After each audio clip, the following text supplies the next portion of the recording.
Brought to you by American Pistachios. That's the power of pistachio. Sense. Would you be maybe probably not enough in the 6 to 8 meter, or what is it like a part of your plan for you to kind of bang the pitch harder on a shorter length, or is it just that the pitch was flat by the time you came, so you had to pull the back? No, I think if I look at the first innings, I was a little too short than where I wanted to be. Definitely 6 to 8 is ideal.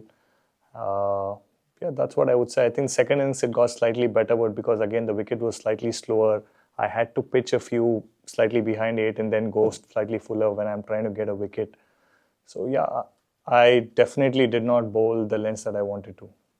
Is it just being wary of not floating it up there, or is it just an execution issue? Yeah, I think so. Not wanting to float it up there is definitely one of the reasons, and also it honestly took me some time to get used to the slope that side. Yeah, no reasons, but I should be able to do it as a professional. But I take complete responsibility about it, and then maybe do it better next time. Prasid, as we all know that in this series, Bumrah will play only two of the remaining 4 Test matches. So, as a bowling unit, how challenging it will be for you guys when Jasprit will not be there in the year? What the culture that we guys have created is we are learning off each other, no matter who's there, who's around, and with Booms around, he's been talking to all of us all through, even before coming here, or at least for me, I've been part of this team for a few years now, so the conversations are still going on. One thing you cannot get is experience, that you have to do it yourself. And yeah, I think all of us are excited. If you look at the team, everybody is here. Siraj has played a lot of games. He's going to continue playing, and whoever comes in or whatever happens later, it's a great experience and it's an opportunity. That's the way we look at it. Prasid, how's the atmosphere in the dressing room?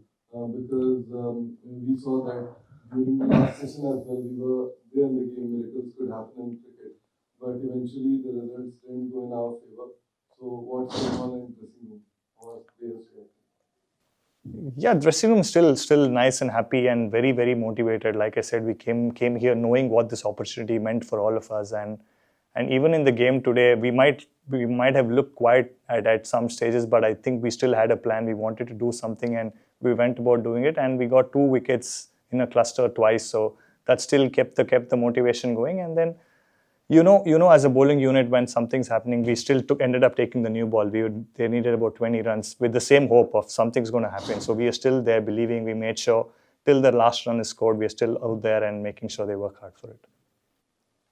Was it 2 tests in South Africa and Australia and 1 in New Are you sort of concerned at all about the economy at which you're going, and what can you do to be more consistent in terms of driving that back?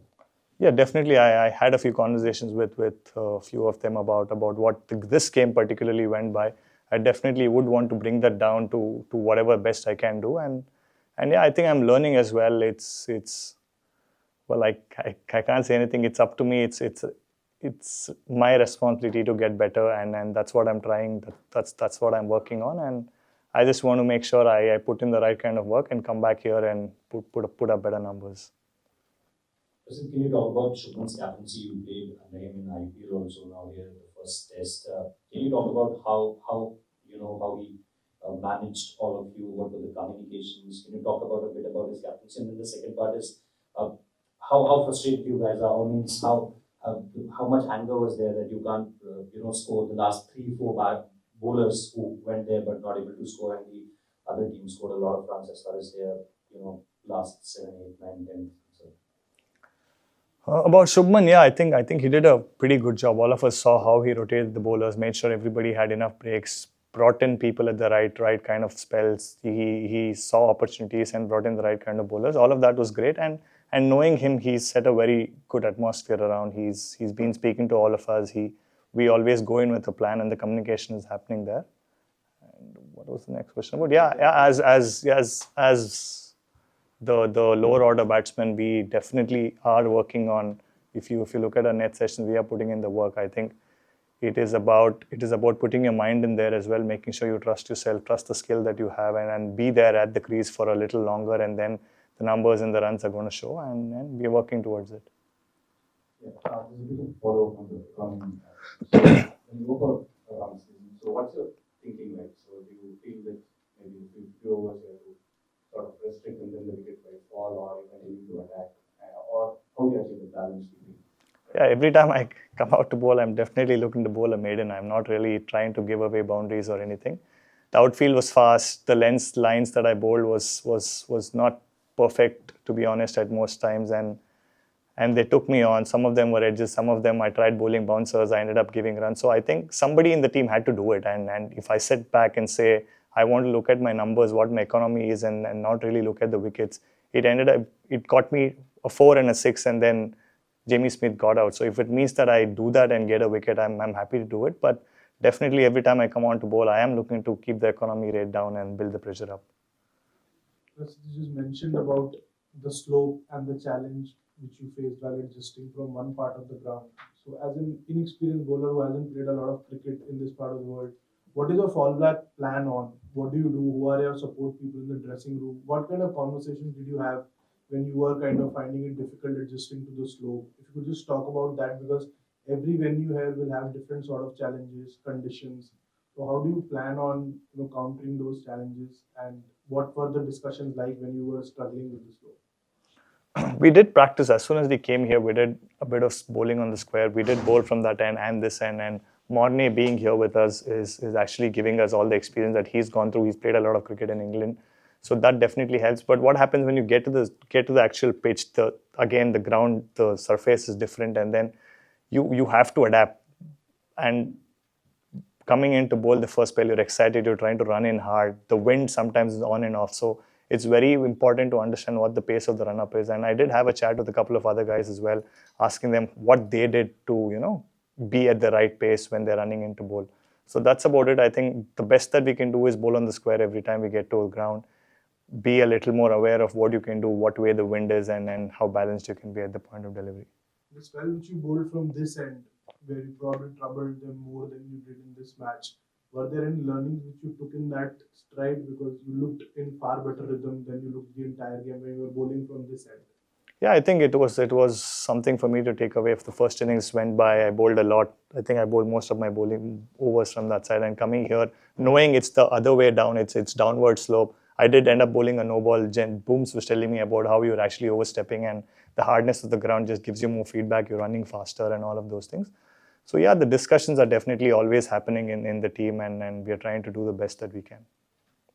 Prasidh, was it a surprising fact that the ball did not swing that much despite the conditions and the bit of drizzle that was happening around? Were you surprised by the fact that it did not swing that much from both? It was going off the wicket, but from the off the air it was doing nothing. Yeah, I think the rain, the drizzle definitely didn't help. Root came on to bat, the ball was moving around, and then there was drizzle all around. Every time the ball goes on the ground, the ball's becoming wet, and when the ball becomes wet, you know what's going to happen. It's going to get softer. The shine's not going to be around. So I think that did play a part. But I think all of that I've heard playing in England is look up. If there's clouds, there is going to be swing. If there's sun, there's not going to be swing. So that's what we're looking to do, and then make sure we bowl the right areas. Was there any challenge in gripping the ball? As you mentioned, the ball got wet quite a lot. The gripping wouldn't say was a problem. It just got softer, and the moment it got softer, the seam got softer, the amount of purchase you get from the pitch differs. So that's what happened. Karan, did you get a Karnataka feel for this game? Two of your teammates playing, Karan is probably going to come back again. So is it right for you? I think it was great. It's always nice, right? I know all of these guys in the team are very good mates of mine, and know them for a few years. But then when you look at Karun and KL, I know each other. I know both of them for quite a long time. End up having a lot of time together off cricket as well. So it was definitely nice to have the Bangalore boys around. ये है India और England का महामुकाबला। Live matches तो आप देख लेंगे, मगर खेल के पीछे टीमों की स्ट्रैटेजी, टीमों की चाल और फिर आपके सवाल, ये सब होंगे स्पोर्ट्स तक। तो अभी तक अगर आपने स्पोर्ट्स तक को सब्सक्राइब नहीं किया तो फटाफट सब्सक्राइब भी कर लीजिए और नोटिफिकेशन की घंटी भी बजा डालिए।